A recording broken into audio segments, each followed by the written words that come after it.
One rainy night, a black single dad stopped to help an unconscious woman lying alone in a dark alley. As he begged, "Please wake up, ma'am," she whispered, just 7 words before losing consciousness again. "Don't let them open the west elevator." He thought he had just saved a stranger's life. He had no idea she was billionaire Evelyn Hart, or that her final warning would put his own daughter, dozens of innocent children, and an entire conspiracy on a collision course only hours later.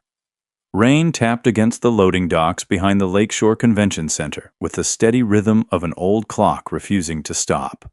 Jamal Reed tightened the zipper of his faded work jacket as he wheeled his bicycle through the employee gate. His shift had ended almost 40 minutes late after an emergency repair on a freight door, and every extra minute weighed on him heavier than the toolbox hanging from his handlebars. He glanced at his phone. 11:46 p.m. One unread message waited on the screen. "Dad, don't forget our bridge tonight. Love you." A tired smile softened his face. 9-year-old Sadie had been building a model drawbridge for her school's science fair all week. She refused to glue the last section together until her father came home. "Just 10 more minutes," he whispered to himself, climbing onto the bike. "Hang in there, Peanut." The streets of downtown Milwaukee had emptied beneath the cold spring rain. Neon signs shimmered across wet pavement, while buses rolled through intersections carrying only a handful of late-night passengers. Jamal pedaled harder, cutting through familiar side streets that shaved precious minutes off his ride home. He always took the service alley behind the convention center. It was quiet, safe. Usually, a sharp metallic clang echoed somewhere ahead. Jamal eased off the pedals. Another sound followed. Not a scream, more like something heavy sliding against concrete. His eyes searched the darkness beyond the dumpsters. "Hello?" Only Rain answered. He started riding again. Then he saw a single silver high heel lying in the middle of the alley. His stomach tightened. 20 feet farther, beside a steel service door, someone was lying motionless on the soaked pavement. Jamal dropped the bicycle so quickly it clattered against the wall. He hurried forward, kneeling beside the woman. She wore an elegant navy evening gown, now streaked with rainwater and dirt. One side of her forehead was bruised, with a thin line of blood mixing into the water running across the concrete. Her breathing was shallow. "Ma'am." No response. Jamal looked around the alley. Empty. No footsteps. No voices. Only rain striking metal dumpsters and distant traffic humming beyond the buildings. He carefully placed 2 fingers near her neck. A pulse. Weak, but steady. Relief washed over him for only a second before training from years of emergency safety courses quietly returned. He kept her head still, checked her airway, made sure she could breathe without moving her neck. His hands remained surprisingly calm even as his heart raced. "Please wake up, ma'am," he said gently. "Can you hear me? Stay with me." Her eyelids trembled. For one impossible moment, pale gray eyes met his. She tried to focus on his face. Her lips barely moved. "Don't." "It's okay," Jamal said. "Help is coming." She gripped his sleeve with unexpected strength. "Don't let them open." Her breathing caught. "The west elevator." The words dissolved into a whisper almost too soft to hear. Then her hand slipped away. "Ma'am?" No answer. Jamal immediately pulled out his phone and dialed 911. As he spoke with the dispatcher, he kept watching her breathing, repeating every detail he could remember without taking his attention off her. Female, approximately 50, unconscious, breathing, possible head injury. Behind the Lakeshore Convention Center loading docks, the dispatcher assured him paramedics were already on their way. Only then did Jamal finally look farther down the alley. Near another service entrance rested a black waterproof briefcase. It looked expensive, untouched. He frowned. Why would someone leave something like that behind? Before he could think any further, headlights briefly swept across the mouth of the alley. A gray SUV sat there for only a heartbeat. Its engine idled. Dark windows reflected the rain. Jamal instinctively stood halfway, trying to make out the license plate. The vehicle remained perfectly still. Then, without a sound, it rolled away into the night. He stared after it until the taillights disappeared around the corner. Somewhere in the distance, the first siren finally broke through the rain. Jamal looked back at the unconscious woman. The question settled quietly into the darkness between them. Who had left her here? And what was waiting behind the words she had fought so hard to say? The distant sirens grew louder until flashing red and blue lights painted the wet brick walls of the alley. Jamal stayed exactly where he was, one hand resting lightly near the woman's shoulder without moving her. 2 paramedics hurried toward them. "What do we have?" "Female, unconscious for about 3 minutes," Jamal answered calmly. She responded briefly. "Weak pulse. Possible head injury. I kept her neck still." One medic looked at him with quiet surprise before nodding. "Good call." As they unfolded a backboard, Jamal stepped aside, giving them room while never taking his eyes off the woman. The younger paramedic leaned closer. "Did she say anything?" Jamal hesitated for a moment. "Only a few words." "What words?" He replayed them in his mind. "Don't let them open the west elevator." The medic exchanged a puzzled glance with his partner. "West elevator?" "I don't know what she meant." A police cruiser rolled into the alley a few seconds later. Officer Melissa Grant approached with a small notebook already in hand. "Sir, were you the one who called 911? "Yes." "I'm going to need your name." "Jamal Reed." She asked him to describe everything from the moment he entered the alley. Jamal carefully walked through every detail. The metallic sound, the abandoned shoe, finding the woman, checking her breathing, calling for help, the gray SUV. Nothing more, nothing less. He refused to guess when he didn't know an answer. Officer Grant appreciated that. While another officer photographed the scene, Jamal's attention drifted toward the black waterproof briefcase lying near the service entrance. "No one's touched that," he said. Officer Grant followed his gaze. "You saw it before we arrived?" "Yes." "I didn't open it." "Good." She slipped on a pair of gloves before carefully collecting it as evidence. Just then, the unconscious woman stirred again. Her breathing quickened. One trembling hand reached weakly into the air. Jamal instinctively stepped closer. Her fingers brushed against his sleeve. "Mar." Her voice cracked. "Marston." The paramedic leaned in. "Ma'am, can you hear me?" "File."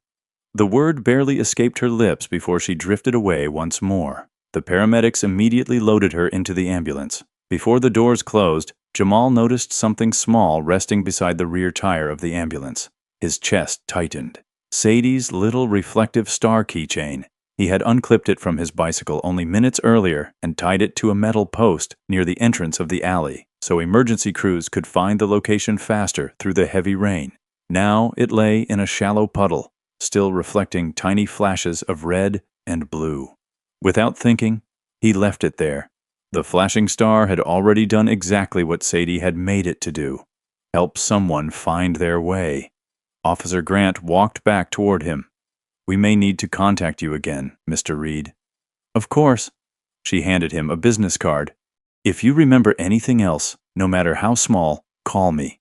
Jamal nodded. He picked up his fallen bicycle and started the long ride home. The streets were even quieter now. Rainwater dripped from his sleeves. Every turn of the pedals reminded him that Sadie had been waiting. When he finally reached his apartment building, every window was dark except one, the small kitchen light. His heart sank. She had tried to stay awake. Slowly, he unlocked the door. Pieces of colored cardboard covered the kitchen table. A half-finished model drawbridge sat beside an open bottle of glue. Curled up in the chair, still wearing her school sweatshirt, Sadie had fallen asleep with her head resting on folded arms. Beside the bridge was a note written in careful handwriting. "Dad, I waited as long as I could.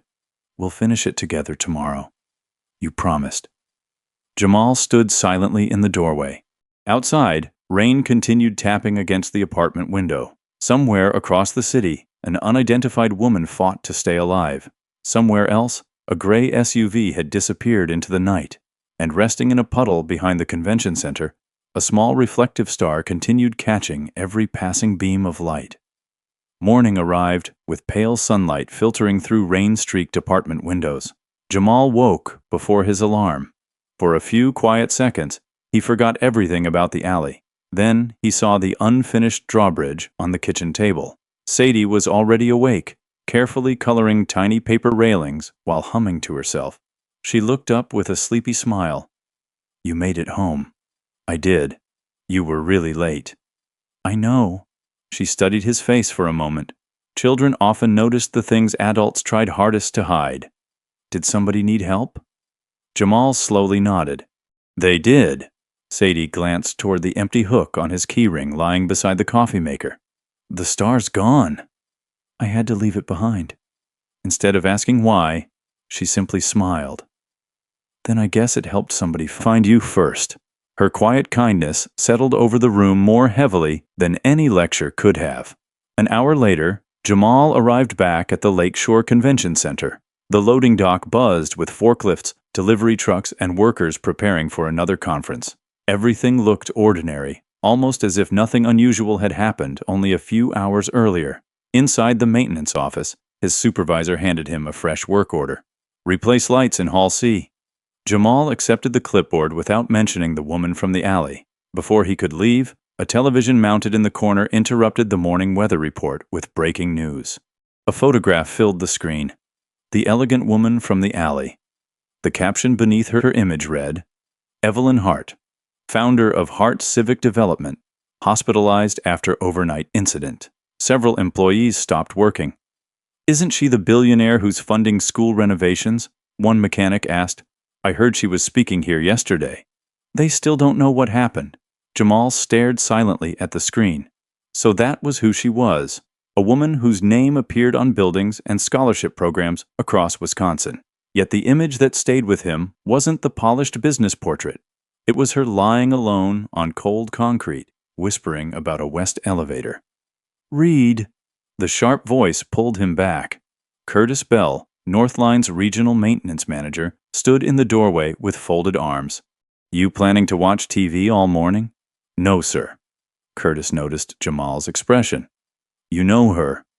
"I found her last night." The room fell strangely quiet. Curtis raised an eyebrow.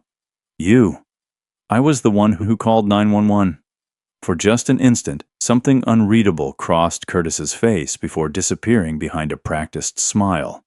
"Well, that's unfortunate timing." Jamal frowned. "What does that mean?" "It means police have been asking questions since sunrise." Curtis stepped closer. "They'll probably want another statement. I've already told them everything." "I hope so." The words sounded polite. The tone didn't. As Curtis turned away, Jamal noticed him pulling out his phone almost immediately, speaking in a voice too low to hear. Jamal couldn't make out the conversation. Only one sentence drifted back before Curtis disappeared around the corner. "He's here already." A strange feeling settled in Jamal's chest. It wasn't fear. Not yet. Just the uncomfortable certainty that the night in the alley hadn't ended when the ambulance drove away. Hours later, while replacing ceiling lights near the west loading corridor, Jamal passed a maintenance bulletin pinned beside the equipment room. One line caught his attention. "West elevator access. Authorized personnel only." He stopped. The same two words echoed through his memory. West elevator. The whisper. The rain. The gray SUV. Before he could think any further, his phone vibrated. A message from Sadie's teacher appeared on the screen. "Reminder. Tomorrow's science fair begins at 9 a.m. Students using the West elevator will meet in the main lobby." Jamal stared at the message. His heartbeat slowed, then quickened again. The West elevator. It couldn't be the same one, could it? Jamal read the message 3 more times before slipping his phone back into his pocket. The coincidence felt too sharp to ignore. He finished replacing the light fixture, but his mind was no longer on the maintenance checklist in his hands. Every few minutes, the woman's faint voice drifted back into his memory. "Don't let them open the West elevator." By lunchtime, he couldn't shake it any longer. Instead of eating in the employee break room, he rode across town to Lincoln Elementary, where Sadie would be presenting her science project the next morning. Children's laughter echoed across the playground while buses lined the curb. Parents came and went without noticing the man in the worn work jacket walking toward the front office. "Can I help you?" the receptionist asked with a friendly smile. "I'm Sadie Reed's father." Oh, Mr. Reed, she's excited about tomorrow. So am I. He hesitated. I was wondering, has the west elevator finally been repaired? The receptionist brightened. Yes, after months of delays, the contractor finished everything this week. She pointed toward a colorful banner hanging in the hallway. Accessibility. Matters Week. Tomorrow will actually be its first day back in service, she said proudly. Our students have been waiting forever. Jamal forced a smile. I'm glad they'll finally have it. As he walked away, the knot in his stomach tightened. The west elevator wasn't inside the convention center. It was here, at Sadie's school. Outside the library, he spotted Sadie sitting on the floor beside a girl with curly brown hair seated in a wheelchair. The two girls were carefully painting tiny paper bridges for the science fair. Dad! Sadie jumped up and wrapped her arms around him. You came. I had a little time. She proudly held up their model drawbridge. We finished it this morning before school. It looks better than I imagined. The girl in the wheelchair smiled warmly. Hi, Mr. Reed. Lila, he said. Good to see you. Lila pointed toward the end of the hallway. They fixed the elevator. I heard. I get to use it tomorrow. Her eyes sparkled.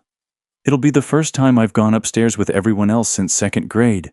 Jamal looked toward the closed stainless steel doors at the far end of the corridor. Fresh caution tape had already been removed. The call button gleamed as though it had just been polished. When did they finish? He asked. Yesterday, Lila answered. Aren't you excited? Sadie asked.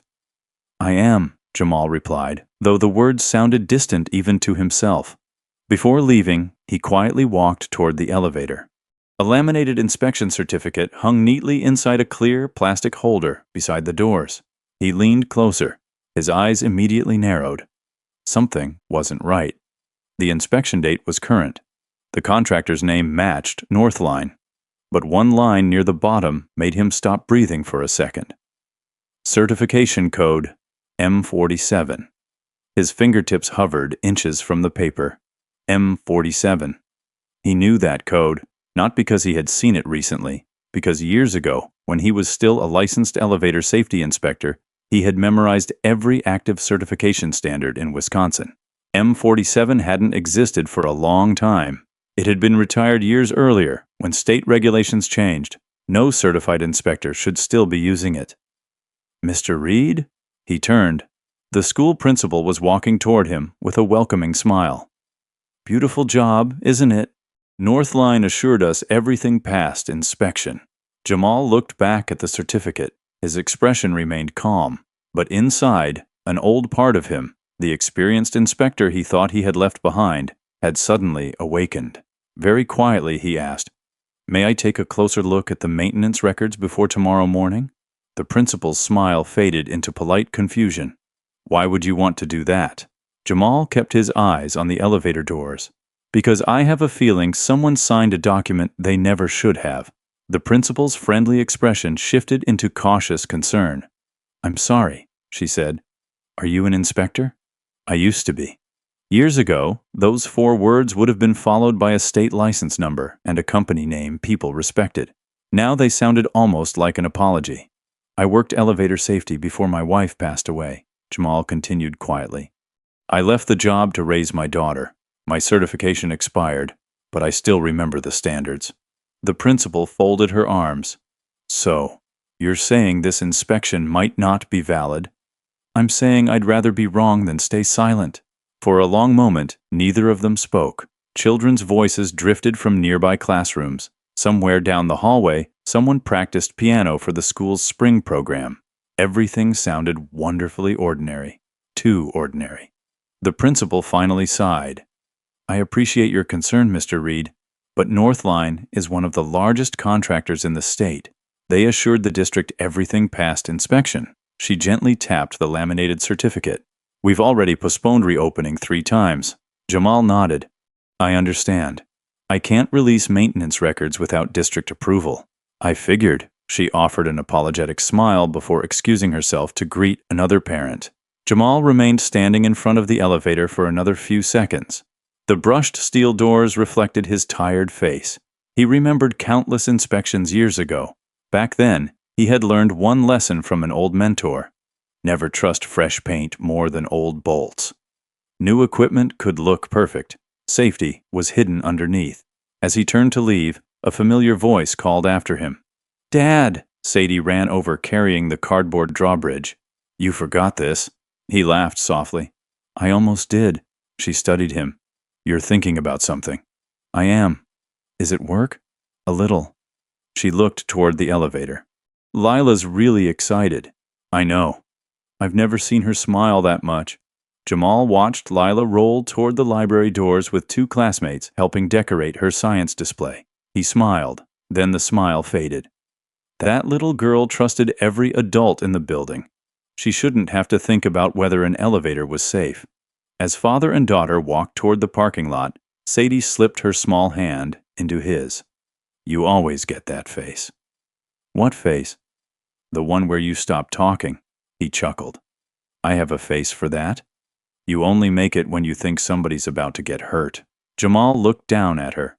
Children noticed more than adults ever realized. "I hope I'm wrong."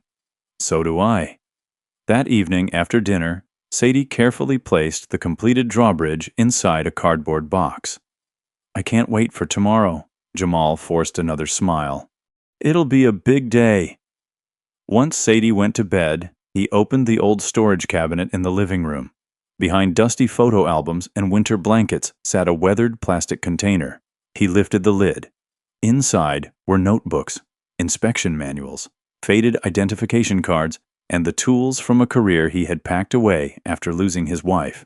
His former state inspector badge rested beneath a stack of papers. The expiration date had passed years ago. He picked it up anyway. Next to it lay a thick handbook filled with handwritten notes. He flipped through worn pages until he found the section on certification codes. His finger stopped instantly. M47, retired statewide, 2 years earlier. He closed the book slowly. This wasn't a faulty memory. Someone had used a code that should never have appeared on a current inspection. Jamal reached for his phone. He searched for the district facilities office. His thumb hovered over the call button. It was already past 9. No one would answer tonight. He placed the phone back on the table and stared through the apartment window into the darkness. Across the room, Sadie's science project waited by the front door. Tomorrow morning, she and Lila would stand only a few feet from that elevator. Jamal made a quiet promise to himself. Whether anyone believed him or not, he would not let those children step inside until he knew the truth. Jamal hardly slept. Every hour, he found himself staring at the old inspection handbook lying open on the kitchen table. The retired M47 certification code was still circled in faded red ink from years ago, exactly as his former supervisor had marked it during a statewide safety update. By 6:30, the smell of coffee filled the apartment. Sadie appeared in the hallway carrying her science project with both hands. "I think this is the best one in my class," she said, with a hopeful grin. "I think you're right." She studied him while he packed her lunch. "You didn't sleep much." "I had a few things on my mind." "About the elevator?" Jamal paused. "You remember everything, don't you?" She shrugged. "You always tell me that if something feels wrong, we should ask questions." He smiled faintly. "I did say that." The drive to school felt shorter than usual. Parents filled the parking lot, carrying poster boards, homemade volcanoes, and carefully protected projects. The front entrance buzzed with excitement as teachers welcomed students inside. Near the lobby, Lila rolled toward them, wearing a bright yellow sweater. "Mr. Reed," she called happily. "Today's the day." She pointed proudly toward the west hallway. "They're finally opening it." Jamal forced himself to smile. "I'm happy for you." But his eyes drifted to the elevator doors. A group of Northline technicians stood nearby packing away orange safety cones. One of them locked a metal toolbox while another removed the final strip of caution tape. Standing among them was a man Jamal recognized immediately, Curtis Bell. Their eyes met across the lobby. Curtis walked over with the confidence of someone who expected every room to belong to him. "Reed." "Morning. I didn't expect to see you here." "My daughter's presenting today." Curtis glanced toward Sadie before looking back at Jamal. "I heard you've been asking questions about our inspection." "I asked one question. You don't work in this field anymore." I worked in it long enough. Curtis gave a polite laugh. Things change. They do. So maybe leave this to the professionals? The words were calm. The message underneath them wasn't. Jamal stepped closer to the inspection certificate mounted beside the elevator. I noticed the certification code. Curtis barely looked at it. It's valid. No, it isn't. For the first time, Curtis's smile disappeared. Careful, he said quietly. You don't have a license anymore. I don't need one to recognize an expired code. Several nearby parents began looking toward them. Curtis lowered his voice. You really want to argue about paperwork during a children's science fair? I'm trying to make sure children stay safe. Curtis straightened his tie. And I'm telling you the elevator passed every required test. Without another word, he turned and walked toward the principal, greeting her with an easy smile as if nothing had happened. Jamal watched him go. Something about Curtis's confidence bothered him even more than his answers. He wasn't defending the inspection. He was defending the conversation from happening at all. The school principal approached with a clipboard. Good morning, Mr. Reed. Morning. I spoke with the district facilities office after our conversation yesterday. Jamal waited. They assured me Northline completed every required inspection. Did anyone explain why the certificate still uses M47? She hesitated. I asked. And? They said it was an internal documentation reference. Jamal knew immediately that answer made no sense. Inspection codes weren't internal nicknames. They were state-issued standards. Someone had either lied to the district or the district had accepted an explanation without understanding it. Before Jamal could respond, the loudspeaker crackled overhead. Attention, everyone. The science fair will begin in 15 minutes. Students using the accessibility route should gather near the west elevator. Lila's face lit up. This is it. She rolled toward the gathering students. Sadie looked up at her father. Dad? Jamal didn't answer right away. Instead, he watched Curtis standing near the elevator, checking his watch every few seconds as though he were waiting for something much more important than a ribbon-cutting ceremony. For reasons he couldn't explain, the woman's whisper from the rain-soaked alley echoed through his mind once again. Don't let them open the west elevator. This was no longer a coincidence. It was a warning. Jamal stepped away from the crowd before anyone noticed the change in his expression. Children hurried past him, carrying foam board projects and homemade rockets, their excited voices filling the lobby. To everyone else, this was simply another school science fair. To him, the west elevator had become the center of a puzzle that had started in a rain-soaked alley less than 12 hours earlier. He looked around until he spotted the school's head custodian pushing a cart of cleaning supplies. Morning, Frank. The older man smiled. Jamal. Haven't seen you in a while. I need to ask you something. Frank glanced toward the elevator. I figured. You've worked in this building longer than anyone. Did you actually see Northline finish the repairs? Frank hesitated. I saw them come and go. But did you see them test the brakes? No. The governor? No. The emergency stop? Frank slowly shook his head. They kept saying they had their own people handling everything. Jamal's concern deepened. Did anyone from the district witness the final inspection? I honestly couldn't tell you. Before Jamal could ask another question, Curtis Bell walked across the lobby with two men wearing Northline jackets. One of them carried a clipboard, while the other unlocked a narrow mechanical room beside the elevator. The door remained open for only a few seconds. Jamal caught a glimpse inside. Control panels, relay cabinets, a fresh tube of industrial grease sitting on a workbench, bright blue. His eyes narrowed. The exact same shade. Rainwater washing over the unconscious woman's shoe flashed through his memory. Blue grease. He had noticed it without understanding why. Now he couldn't ignore it. The door closed. Curtis noticed Jamal watching. Instead of looking away, Curtis smiled politely and locked the mechanical room himself. A teacher called the students together. Everyone using the accessibility route, please line up here. Lila rolled to the front, beaming with excitement. Sadie stayed beside her, carefully protecting their bridge model. Dad, Sadie waved. We'll only be upstairs a few minutes. Jamal forced another reassuring smile. I'll be right behind you. He wasn't smiling anymore when they turned away. His phone vibrated. Officer Melissa Grant. He answered immediately. Mr. Reed, sorry to bother you. That's okay. We've identified the woman you found. I already saw the news.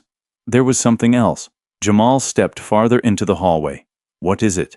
The briefcase you pointed out contained corporate documents. He remained silent. We can't discuss the contents, but your statement has been very helpful. What about the gray SUV? We're still looking. Jamal almost mentioned the elevator. Almost. But without proof, all he had were instincts and a retired inspection code. If you remember anything else, Officer Grant continued, please call me. I will. The call ended. Jamal looked once more toward the elevator doors. The students were gathering. Parents lifted phones to take pictures. Teachers laughed. No one else seemed worried. Then he noticed something odd. One of the Northline technicians exited the mechanical room carrying a small metal pin between his fingers. He glanced around quickly before slipping it into his pocket. Jamal had only seen parts like that once before. It looked remarkably similar to a safety retaining pin used inside an elevator brake assembly. Why would someone remove one after an inspection had supposedly been completed? His heartbeat quickened. Without another thought, he crossed the lobby toward the mechanical room door. A maintenance room should never be locked while technicians were still working. Yet when he reached for the handle, it wouldn't move. Locked. From inside came the faint hum of machinery. And then, 3 short metallic clicks. Jamal froze. He knew that sound. Years ago, during hundreds of inspections, he had heard it countless times. It wasn't the sound of an elevator ready for service. It was the sound of a brake mechanism being adjusted. His pulse pounded in his ears. If someone was still making adjustments, then the inspection had never truly been finished. Jamal stepped back from the locked mechanical room, forcing himself not to draw attention. Parents continued chatting beneath colorful science fair banners, while teachers directed students toward their exhibits. The cheerful noise in the lobby clashed with the warning bells ringing inside his mind. He spotted Frank again. Has that room been locked all morning? Jamal asked quietly. Frank frowned. No, they were in and out before the kids arrived. They're still working. Frank looked surprised. The ribbon cutting starts in 10 minutes. They told us everything was finished before sunrise. Jamal glanced toward the elevator doors. Lila waited patiently at the front of the accessibility line, her wheelchair decorated with blue ribbons for the science fair. Beside her, Sadie carefully held their cardboard drawbridge against her chest. Neither child had any reason to be afraid. That frightened Jamal more than anything. He crossed the lobby and approached Curtis once again. I heard work inside the machine room less than a minute ago. Curtis didn't even turn around. Routine cleanup. I know the difference between cleanup and brake adjustment. That finally earned Jamal a cold stare. You haven't worked inspections in years. I worked them long enough. Curtis folded his arms. Mr. Reed, you're beginning to alarm people. I'm trying to prevent that. You've already asked enough questions. Jamal held his ground. Then answer one more. Curtis remained silent. Why is your crew still inside if the inspection was signed yesterday? One of the Northline technicians stepped out of the mechanical room carrying a small toolbox. He avoided looking at Jamal altogether and hurried past without saying a word. Jamal noticed something else. Fresh blue grease stained the technician's gloves, the exact shade he had seen on the woman's shoe in the alley. His pulse quickened. That couldn't be another coincidence. The principal approached, smiling warmly as several members of the school board entered through the front doors. Everything ready, Curtis. Perfect timing, Curtis replied. We're all set, he answered too quickly. The principal clapped her hands to gather everyone's attention. Parents, if you'd like to follow the students upstairs, we'll begin the exhibits on the second floor. A ripple of excitement spread through the crowd. Lila rolled toward the elevator. Sadie stayed beside her. Jamal took 2 quick steps forward. Principal Harris, she turned. I need 5 minutes. I'm sorry? Delay the elevator opening. Confusion crossed her face. On what grounds? I believe the inspection documents need to be verified. Curtis gave a short laugh. Based on what? A retired license? Jamal didn't raise his voice. Based on experience. The principal looked from one man to the other. Parents nearby had started listening. "This isn't the time," she said gently. "If I'm wrong," Jamal answered, "you lose 5 minutes. And if you're right," he looked directly at the elevator doors, "you might save a child's life." Silence settled over the lobby. For the first time, Curtis's confidence cracked, only for a second, but Jamal saw it. Curtis immediately recovered and handed the principal a folder. "Every inspection record is right here." She opened it. The first page displayed the Northline logo, official signatures, and the same certification code Jamal had already questioned. The principal exhaled slowly. "It appears complete." Jamal leaned closer. "It only appears complete." Before anyone could respond, his phone vibrated. A text message from Officer Melissa Grant flashed across the screen. "Mr. Reed, one more question. Did you notice anything unusual on the victim's clothing? It may be important." Jamal stared at the message. His eyes drifted to the blue grease still visible on the technician's gloves, then back to the memory of the woman lying in the rain. Suddenly, every scattered clue began pointing toward the same place, the west elevator. Jamal looked down at his phone and quickly typed a reply. "Blue industrial grease on the heel of her right shoe. Bright blue. I noticed it because it didn't belong with the rest of the dirt." He pressed send. Almost immediately, Officer Grant responded, "Thank you. Don't leave town today. We may need another statement." Before Jamal could think about what that meant, applause broke out across the lobby. Principal Harris had stepped beside the elevator with a pair of oversized ceremonial scissors. "Thank you all for coming," she announced. "This project has been months in the making. Today is about making every part of our school accessible to every child." Parents smiled. Teachers clapped. Lila's face glowed with anticipation. Jamal wished he could share their excitement. Instead, his eyes remained fixed on the closed elevator doors. Curtis stood only a few feet away, smiling for photographs. Yet every few seconds, he glanced toward one of his technicians instead of the crowd. It wasn't the relaxed look of a man celebrating a completed project. It was the nervous look of someone waiting to see whether something would go wrong. The ribbon was cut. Cheers filled the lobby. Principal Harris pressed the elevator call button. A soft chime echoed through the hallway. The indicator above the doors lit up. A quiet electric hum drifted through the shaft. Jamal listened carefully. His years as an inspector had trained him to hear what most people ignored. The motor sounded normal. The guide rails sounded normal. Then, a faint scraping noise, barely noticeable. Metal brushing against metal. Not loud enough for anyone else to react, but enough to make the hair rise on the back of his neck. He stepped closer. Curtis immediately moved in front of him. "Please stay behind the line, Mr. Reed. I just want to listen." "You've listened enough." The elevator arrived with a gentle ding. The stainless steel doors slid open. Inside, the cab looked spotless. Fresh flooring, bright lighting, mirror-polished handrails. Everything appeared brand new. Parents admired it. Someone whispered, "Looks beautiful." Jamal didn't look at the walls. He looked at the gap beneath the cab. Tiny streaks of fresh blue grease marked the threshold. His eyes narrowed. Fresh grease belonged inside machinery, not where passengers stepped. A maintenance technician should have cleaned that before reopening. Unless they had rushed. "Lila," Principal Harris said warmly, "you'll have the honor of being our first passenger." The little girl smiled so widely that Jamal's heart sank. Sadie stood beside her, holding the model drawbridge. "You ready?" she asked. Lila nodded. "I've waited all year." Jamal took one step forward. "Lila," she turned toward him. "Would you do me one favor?" "What is it, Mr. Reed?" "Give me 60 seconds. The entire lobby grew quiet. Curtis exhaled sharply. "This has gone far enough." Jamal ignored him. He crouched so he was eye level with Lila. "You trust me?" She nodded without hesitation. "I do." "Then please wait 1 minute." Curtis stepped between them. "You have absolutely no authority to stop this." "No," Jamal answered calmly. "I don't." "Then move." "I can't."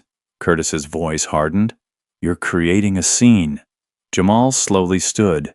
If I'm wrong, everyone loses 1 minute. And if you're right, Curtis shot back.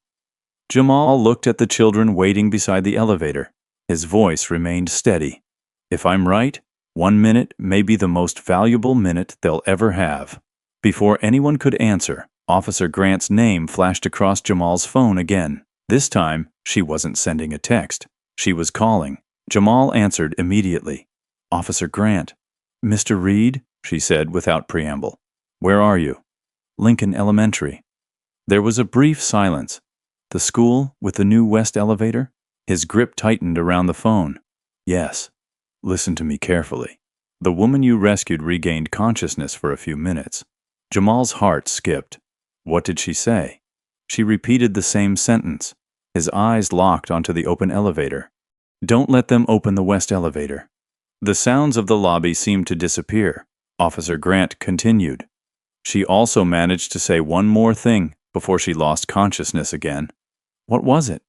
Northline. Jamal slowly looked toward the technicians wearing Northline jackets. One of them immediately turned away. Mr. Reed, Officer Grant said, what's happening there? Jamal answered without taking his eyes off the elevator. They're about to let children ride it. Don't let them. The line went silent. That was all he needed to hear. Jamal slipped his phone into his pocket and walked directly toward the elevator entrance. Principal Harris frowned. Mr. Reed? I'm sorry.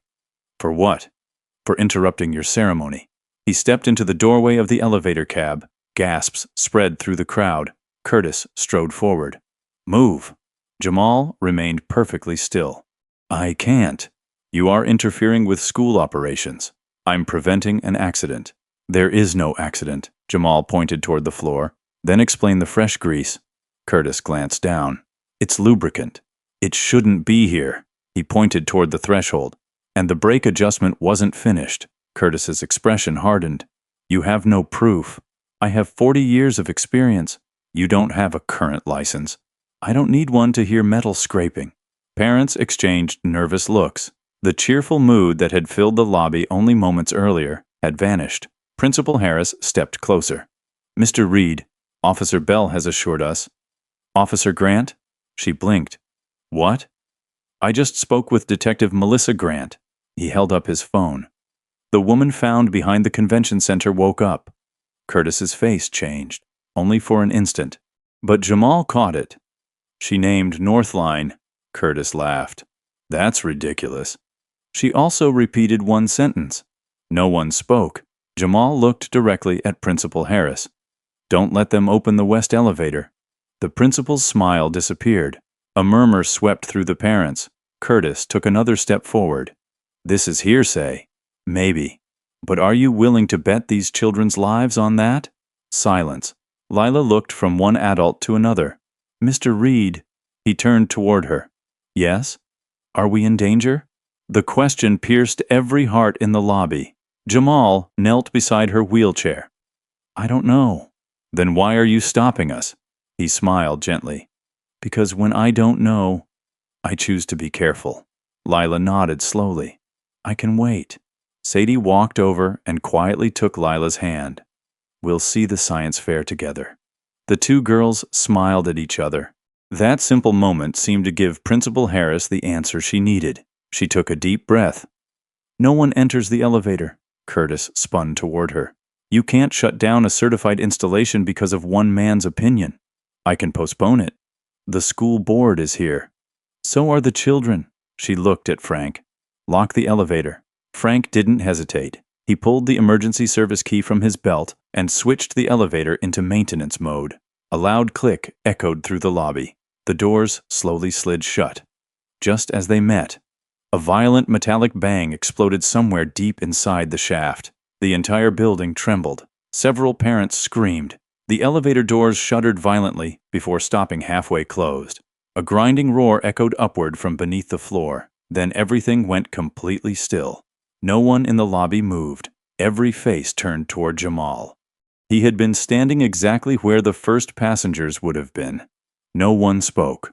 The cheerful chatter that had filled the lobby only moments before had vanished, replaced by a silence so heavy that even the children stopped moving. Then came another sound. A slow, grinding groan echoed up through the elevator shaft. Frank's face turned pale. "Everybody back!" His voice cut through the silence like a fire alarm. Teachers immediately began guiding students away from the elevator. Parents instinctively pulled their children close. Sadie wheeled Lila backward without being asked, her small hands surprisingly steady. Jamal remained where he was. His eyes never left the half-closed doors. The grinding stopped. For 3 long seconds, nothing happened. Then a cloud of gray dust drifted from the narrow gap above the doors. Frank whispered under his breath, "Oh, no." Jamal looked toward him. "What is it?" "The brake just caught." "What?" Frank swallowed. "If that noise was what I think it was." "The safety brake engaged after movement." Jamal's expression tightened.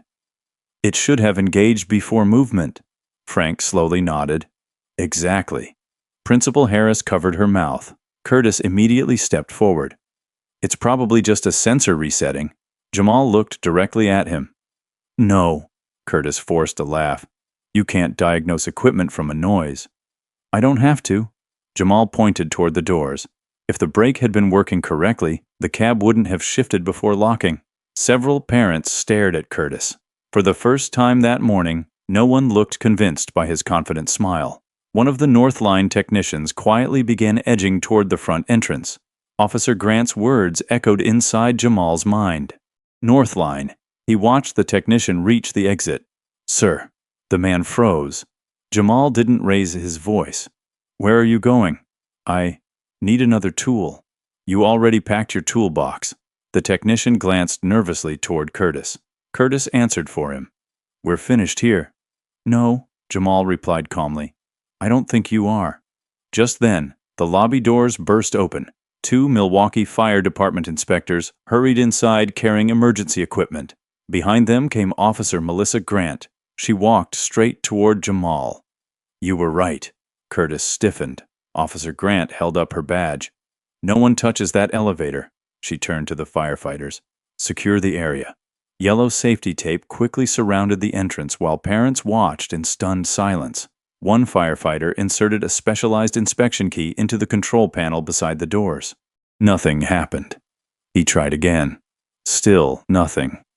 "Power's responding," he muttered. "But the cab isn't." A second firefighter opened the small inspection panel. His flashlight disappeared into the shaft. Seconds later, his expression changed. "What do you see?" Officer Grant asked. He didn't answer immediately. Instead, he climbed onto his knees for a better angle. Then, he slowly stood. "The brake assembly is damaged." A murmur swept through the crowd. He continued. "And..." Everyone waited. "It looks like one of the retaining pins is missing." Jamal closed his eyes for a brief moment. The small metal pin, the one he had watched the technician slip into his pocket. Officer Grant turned sharply toward the Northline crew. "Nobody leaves." Curtis attempted one last smile. "There must be some misunderstanding." The firefighter shook his head.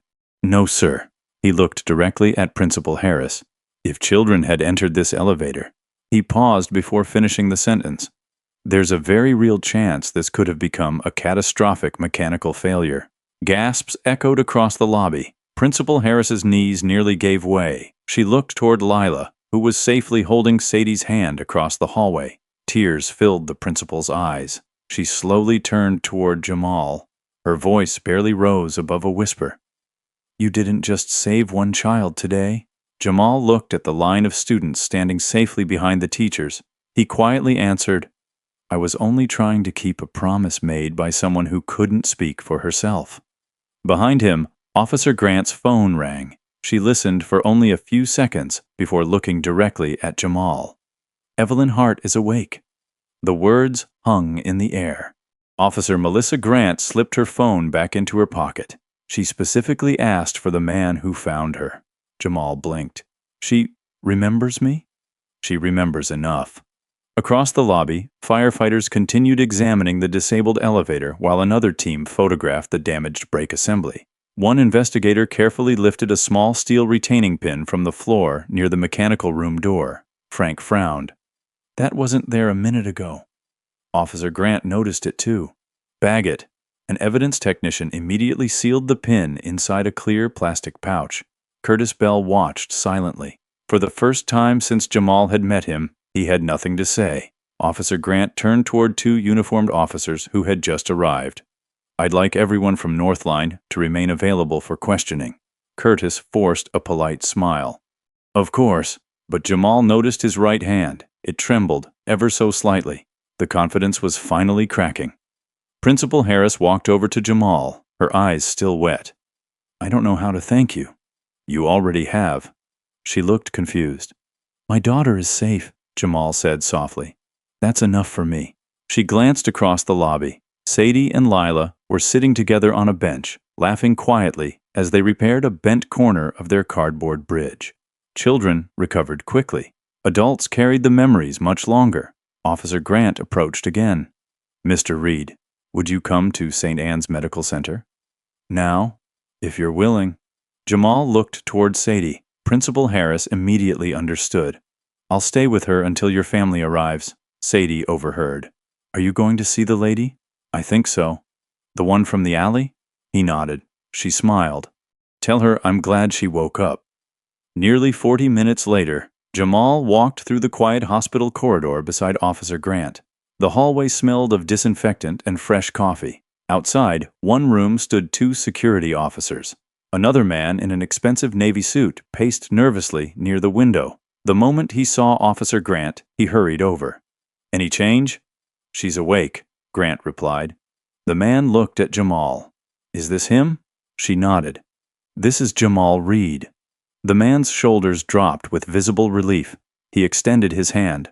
My name is Marston Hale. Jamal recognized the name immediately. It was the same one Evelyn had whispered in the ambulance. I'm Evelyn Hart's chief legal counsel. He paused before continuing. She believes you saved her life. Jamal shook his head. I only called for help. You stayed. Marston's voice grew quieter. Most people wouldn't have. Before Jamal could answer, the hospital room door opened. A physician stepped outside. She can speak for only a few minutes. Officer Grant looked at Jamal. She's asking for you first. He hesitated. I'm not family. No, the doctor replied gently. But apparently, you're the reason she's still alive. Jamal stepped inside. The room was dim except for the afternoon sunlight filtering through the blinds. Machines hummed softly beside the bed. Evelyn Hart looked far different from the woman he had found in the rain. Her face was pale. A bandage wrapped around her forehead. An IV line rested against her arm, but her eyes were open. Clear. Focused. She recognized him immediately. You came. Jamal offered a small smile. I'm glad you're awake. She studied him for a long moment before speaking again. You listened. I tried. A faint smile appeared on her lips. Most people wouldn't have. She took a slow breath. I didn't know if I'd survive. You don't have to talk. I do. Her fingers weakly reached toward the bedside table. Marston immediately stepped forward and placed a worn leather folder into her hands. She held it out toward Jamal. I need you to keep this safe. He didn't move. I don't understand. You will. She looked directly into his eyes. The people who attacked me. Her voice nearly disappeared. Haven't lost yet. And maybe that's the moment this story was really about. Not when Jamal stood in front of the West elevator, but when he chose to believe the whispered warning of a stranger everyone else would have forgotten. One quiet decision saved children who would never know how close they came to danger. Sometimes one moment of courage changes more lives than years of careful planning. Jamal didn't have all the answers. He simply refused to ignore the moment when doing nothing would have been easier than stepping forward. Today, if something in your heart tells you to pause, ask one more question, or protect someone before it's too late, don't brush it aside. The next time life gives you that feeling, remember what Jamal did, and trust that one brave choice can matter more than you realize. Have you ever trusted your instincts even when everyone else thought you were wrong? I'd love to hear your story in the comments below. And if Jamal's journey stayed with you, don't miss the next story, because sometimes the smallest act of compassion opens the door to a truth no one expected.